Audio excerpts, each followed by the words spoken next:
everyone, and welcome to the Pikeville City Managers Report. I'm Jill Presley-Dotson, your host for today's show, along with Pikeville City Manager Philip Elswick. Good day, sir. Hey, Jill. Fun time to get together. We're getting into a really busy season. Yeah, for sure.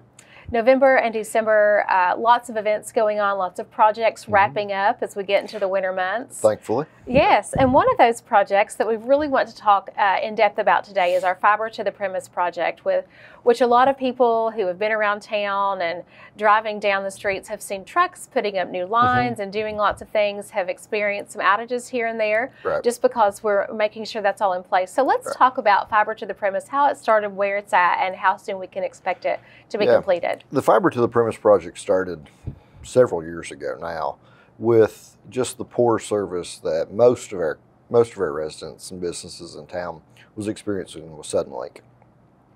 So the city was looking for another alternative in order to provide that service, and Kentucky, that was about the time Kentucky Wired was announced. So the city looked at that as an opportunity.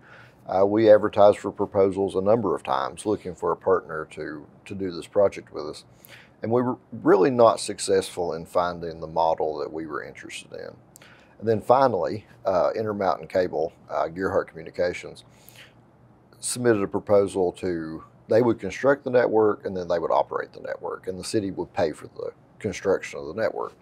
So that's the model, I guess, for the agreement that we're in now. And we're in the stage where Intermountain is actually constructing that fiber ring around Pikeville. And we've divided that project into 3 phases. And we've talked about all this a number of times before, but the 3 phases, and phase 1 is most of the downtown area, and most of the heavily populated areas around the downtown. Not all, but most. And phase 1 is nearing completion of construction.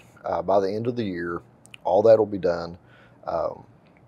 And actually, you can go online now to gearhartfiber.com to sign up for service, to see if your address is in that phase 1 area, first of all. And if you are, then you can sign up for service.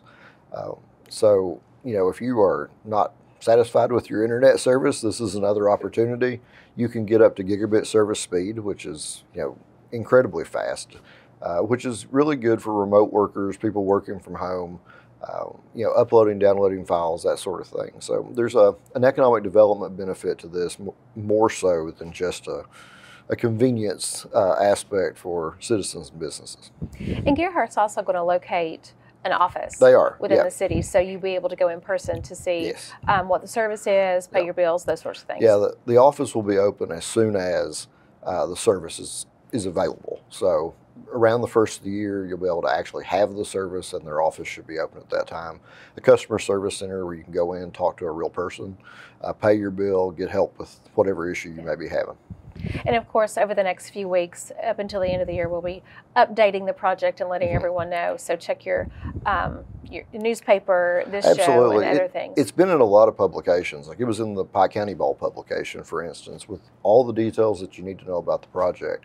So the information's out there, but you can go directly to gearhartfiber.com and get all the information you need. Another project that we're really excited about, and that is the officially now Peach Orchard Trail, formerly the multi-use trail, which I think a lot of people know that is the trail at the park next to the track.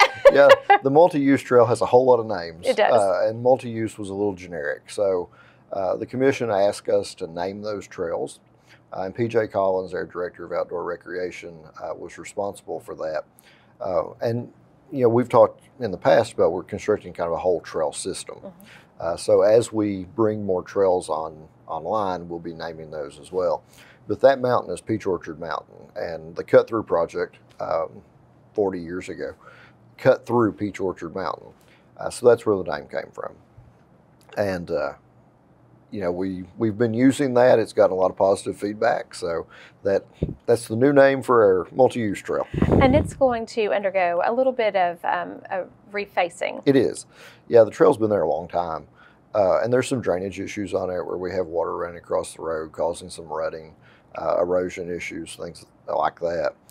So we were awarded a grant from the state, a recreational trails program grant of roughly $150,000. That will allow us to fix all of those drainage issues. And then in the spring, when the asphalt plants reopen, we'll be paving the length of that trail in its entirety. It's a heavily used trail. A It lot of is, people yeah. get out, especially when the fall Yeah. foliage starts to appear. Absolutely. And it's nice to have that right within the city. Yeah. Also, it will intersect too the Real McCoy Trail, which we had the official ribbon cutting for just a couple weeks ago. We did, and the Real McCoy Trail is about a 4.7-mile trail that is at a higher elevation than the Peach Orchard Trail, and includes all levels of strenuosity for different people. So it may not all be appropriate for everyone, but there's been a lot of people that's walked that trail. It's been very popular. Just received rave reviews. We had a travel writer in town a few weeks ago that walked the trail with PJ and was just kind of blown away with the quality of it. So hopefully we'll get some publicity out of that and bring more people to town. PJ has done an amazing job with the work at Bob Amos, getting those trails ready, and there's much more on the horizon that we're working on. So stay tuned. Yeah, it's a beautiful place, but now I will tell you though, it's not for the faint of heart. So if you are a new hiker, you might want to practice on the other trails before you hit this one, because it is a little, like you said, it is a little more strenuous than the other ones that are at the park. So certainly a level of difficulty for everyone, and leisure as well. The other one that project that we have been working on for, it seems like a long time before COVID, and then COVID kind of put a damper on things, as it did many things, is our fire station number 2, which is located at Yorktown Landing next to Fazoli's. Yep. We received a $350,000 grant from USDA Rural Development and another $500,000 low interest loan from them. The balance of that project we paid from the general fund, but that's the reason the project has taken so long to get started. It's just dealing with that agency and going through their entire process. And while it's been a long time, it's been fruitful in that we got a $350,000 grant that our taxpayers don't have to pay for. So that project will be beginning construction very soon, hopefully before the end of the year. And it's adjacent to Fazoli's. It's the old Fastenal building on US 23. And that location is really important for the future of the fire department for a number of reasons. First of all, fire station number 2 now is located on Island Creek, kind of remote from US 23, so there's a little more travel time to get to whatever the call may be. And this station, located directly in US 23, is further toward the extents of our corporate limits as you travel south. So it allows us to cover that area better and more quickly, in that the firefighters will be closer to that location than they are now. And we have a lot of accidents on 23 in that area specifically. So quick access or quick access can make the difference between life and death. So it's really important that we have them closer to where they're needed. Certainly going to be happy to have that project underway and completed very quickly. Absolutely, yeah. Very good. Whitewater Park, that is something that came out of a plan, a comprehensive plan for different recreation type opportunities.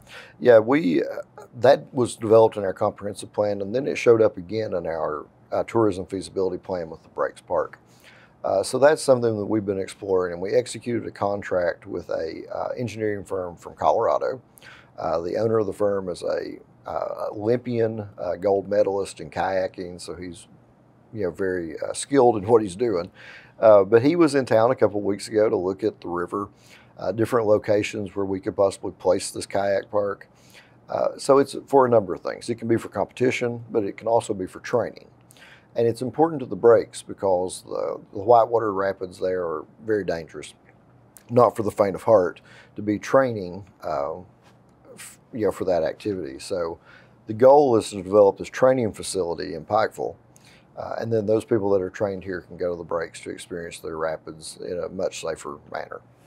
It is the most interesting thing and nerve-wracking thing, honestly, to go hike into the Breaks and to watch the kayakers come down the river. It's a little scary, but they're very skilled, and this is just one opportunity that we can have to further recreation opportunities in the area. Absolutely. The Breaks is so important to our region, and the city can offer a lot of things to the Breaks, and the Breaks can offer a lot of things to the city. So we are in the very early stages of developing this partnership, but there's a lot of great ideas that are going back and forth, and talking about developing a corridor between the breaks when the new US 460 opens, and that'll have a travel time of about 20-25 minutes. So it really makes access to the breaks easier and much quicker from Pikeville. So I'm really excited about that partnership and what we're going to be able to develop with the breaks and how we can better serve one another. It's a very exciting time. Also, we want to talk about our Creative Arts District, because one of the things that has already come out of the Creative Arts District are banners that we placed in the park that our children in our community did, talking about how the mountains would move them, inspire them, fuel them.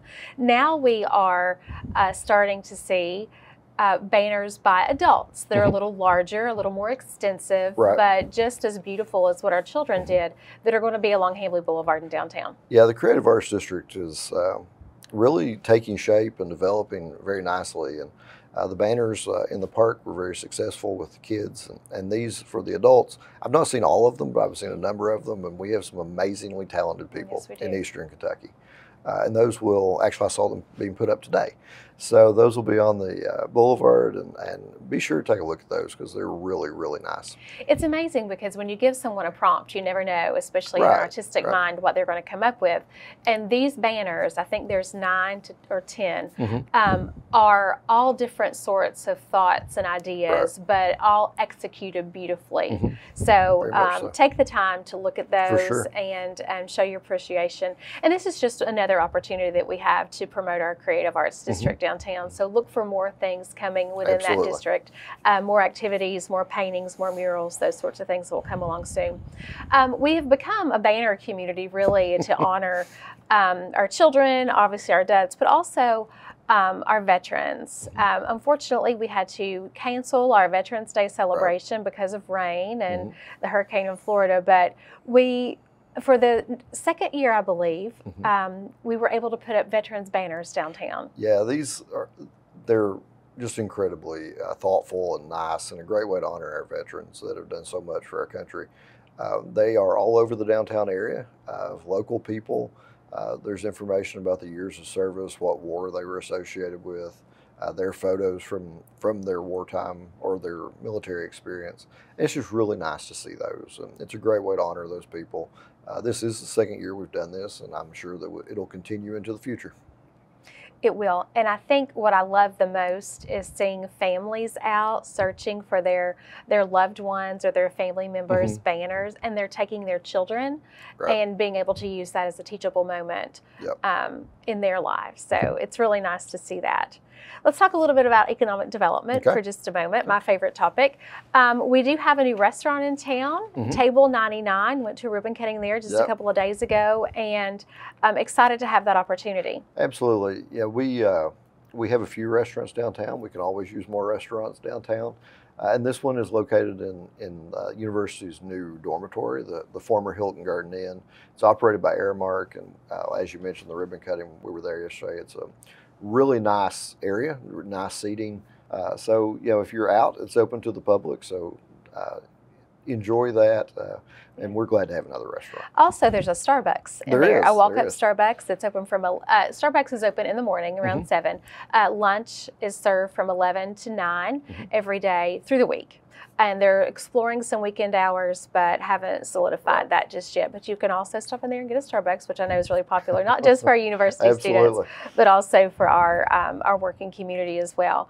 We're also continuing to explore and develop a medical industry cluster. This also came out of our comprehensive plan, where our consultants advised that we look at different clusters that can be developed. And with the university and its medical school, and optometry school, and coming dental school, and then with the Pikeville Medical Center, Pikeville really has a large healthcare presence. So a medical industry cluster made sense.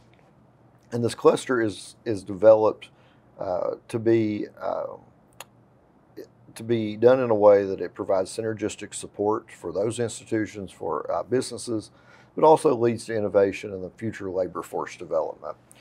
So the good news about that is we've received a $50,000 grant from Kentucky Power, which is part of the first year operational cost. We expect to receive another grant shortly that'll cover the other half of those operational expenses. But getting that off the ground and starting to develop that new industry could have a lot of very fruitful results for a long time. Through the study that was done, the feasibility study, there were 5 areas of potential growth. Telehealth, telemedicine, which really got its, I guess, grew in popularity during the pandemic. But there's so much more growth that can be done there. With the optometry school, of course, there's optometric and ophthalmic goods. Behavioral health is something that we're kind of missing to some degree. Medical device repair and refurbishment. There is a large sector of our economy that is experienced with that sort of work through the mining industry. And then finally, environmental health also has some experience there through the mining industry. So there's a lot of, I guess, a base or a foundation for that we hope to be able to grow on.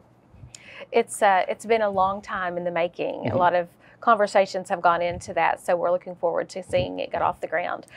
Business retention and expansion. Lisa Sizemore is our new business retention and expansion manager, and she's been very busy in our downtown area, listening to businesses, listening to community members about needs and desires, and also some really important, kind, reflective information about our downtown area. But one of the things that always comes is the parking situation, and this is not. It's not uncommon in small communities. Right. Every community that we talk to has the same issue, which can be a good problem too, because that means you have growth and development in your downtown areas. Right. But certainly we're trying to enforce some of those parking rules. Yeah, we have not been able to enforce overtime or timed parking for a number of years now, following a U.S. Circuit Court of Appeals decision. But that's an issue that some of our retail businesses, restaurants especially, are facing. And it's the result mostly of other employees in the downtown area parking in those spaces, knowing that we're kind of limited in what enforcement actions we have. But we are very close, on the cusp really, of rolling out a new enforcement mechanism. We're exploring a couple of different options with that. It'll be technological based, so nobody will be marking your tires, which was the whole issue before. And we will be enforcing those rules. It's not fair to businesses downtown that depend on foot traffic for other people to take that space and park there all day long. It's just absolutely not fair. So it's, we are going to be enforcing that and trying to rectify that issue. Well, one of the gyms that we have in our community that many other communities do not have is a free parking garage. Absolutely. Every consultant that we have come in, or every out-of-town guest that comes in for business that is here to help us along the way, says, I can't believe that you have a free parking structure. Absolutely. Because a lot of other communities don't offer that. So that is one thing that our businesses downtown, primarily the employees, can use free of charge. There's also the Riverville parking that is also free of charge. Absolutely. So just be mindful. Especially going into the holiday season, about our businesses downtown that depend upon consumers to come in and keep their business afloat, and they need a place to park. Absolutely. We had a lot of past events in the past couple of months, so we're just going to run down some of those just to remind everyone of what we had. Sure. And I know we have some video of those events. This year, our retail gating that Main Street does and has done for the past several years turned into a different theme, a hippie fest. And it turned out to be extraordinarily popular and very well received and very successful. It was extremely successful. And I guess that was the same day that UK played its Blue White game at the arena. So that day was incredibly busy in town. And that's really the driving force for the arena, plus our Main Street program has events like that to support businesses in the downtown. So that was a really good day. Really something for everyone. You had some of our farmers market vendors came over and were set up on Division Street, and then we had paint slinging, which I thought was really fun for the kids, and some painting opportunities with canvas. And then all of 2nd Street, our merchants brought their goods outside, so you were able to walk along, and it was much like a market. And then you had wine tasting going on, and our restaurants participated. And then, of course, when you said the Cats coming to town, I mean, that that drew in, roughly 6,000 people to the arena. So that was a lot of fun. Also, another big event, probably the largest I think we've had, is our Nightmare on Main that happened on the 27th. Nightmare on Main was gigantic this year. We had, I think, about 15 vendors, more vendors than we've had in the past, and we lost count of the number of cars that came down Main Street. But it was a tremendously successful event, and there's some things that we will be tweaking for next year to make it a little better. But it was a good event, and it seems to be very popular having that outside. So we're probably going to continue doing that. It may not be on a weekday evening. It may be on a weekend afternoon, something of that nature. But it's a good event. A lot of people look forward to it. And I think the vendors have more fun than the kids getting the candy. Well, I think that the vendors, it's a chance for them to go back to their childhoods a little bit, and they really go all out for their decorations and that sort of thing. So it's fun for them, but really a great time for the kids. You mentioned the blue-white game was in town. That was a wonderful event, having the University of Kentucky come in and play their practice scrimmage at the arena. Well attended, very kind. The proceeds from that went to flood victims, recovery and relief. So that was a wonderful opportunity for us. And then I have to mention, last weekend, I guess it was the first weekend of November, last weekend of October-ish, we had two massive concerts at the arena, Gary Allen being one night on Saturday, and then Jelly Roll, which has a completely different following, was at the arena on Sunday for what I've heard many people say was one of the best concerts they'd ever been to. They're sold out. Yep. I've had a number of people tell me that they're so glad that they went. And it was the single record day for the arena in sales and a number of people in the arena, that sort of thing. So it was a great event. You know, the arena staff does an amazing job, and having two concerts on back-to-back nights requires an incredible amount of work from that staff, and they just do a great job with a great attitude. You know, they are there to give people an escape from reality, I suppose, for a few hours, and that's a quote from Paul Bowles, and I've never forgotten it, but. You know, that's how they see their job, as this is an opportunity for us to give people a chance to get away from real life. I think that's the best quote that when we talk about the arena. And I also think that the arena staff that you have, that, like you said, is just beyond tremendous. That is their home. And they want to welcome people into their home, and they take that very seriously. They do take it very seriously. Not just our guests that come in as spectators, but also the acts that come in. And they receive rave reviews from the acts that come in about their professionalism, their hospitality, and just the way that they're treated. It's amazing. So kudos to them. Yeah, and you can see that, you know, being borne out in the acts that we're getting. You know, it's a much higher level of act, more national concerts. So. Their work is being very fruitful there. Proud of them for sure. So events coming up, big time. As I said, November, December, busiest time that we have, which is odd, but I mean, it is. We're always busy. But it is. So we have Thanksgiving coming up. Shop Small Saturday will be on November 26th. The whole host of things planned for that day. Absolutely. That is also the beginning of Winterfest, which is the ice skating and all the decorations downtown. But also that'll be our tree lighting ceremony. So that'll be that evening, I believe, at 5:30.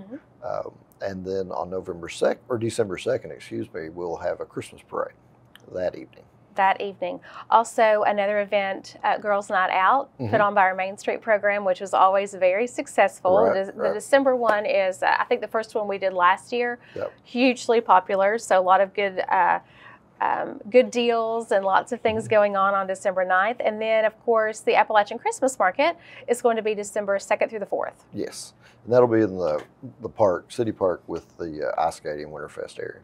And don't forget the app. The Appalachian Center for the Arts, extraordinarily busy. I will mention that they had their Nights of the Dinner Table, a play that's gone on for our kids the last little bit. Both of my children went to see that play. It's wonderful about nutrition and healthy eating and smart choices. So that's going on. But also, Holly Jolly Homicide is going to be on December 2nd. Yeah, that's just a continuation of our murder mystery series. And that's at the Overlook on the 2nd. Yeah. And then Rudolph the Red-Nosed Reindeer to kick it all off. Shannon Daniels told the App Advisory Board this week that there are 45 children in that play. That's there incredible. Mine is one of them. Yep, absolutely. And one other thing, Jill, is the App has their Canvas and Cocktails event on November the 18th. It's the second time they've done that. And there'll be an artist there teaching you how to paint, do different things. So that was really successful the first time, and expect more participation this time. Yeah, that's a great night to get all your buddies, your girlfriends together and have another girls' night out or whatever, and have a little bit of fun and escape for just a little bit, just not just to quote Paul Bowes one more time. That's right. So we are out of time, and we've talked a lot about today, but what I would recommend everybody do is make sure they watch our Facebook pages, watch your local newspaper, listen to local radio, certainly tune to Pike TV as we continue to update events throughout the remainder of the year. Absolutely.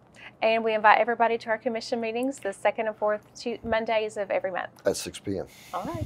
Philip Elswick, City Manager, thank you so much. Thank you.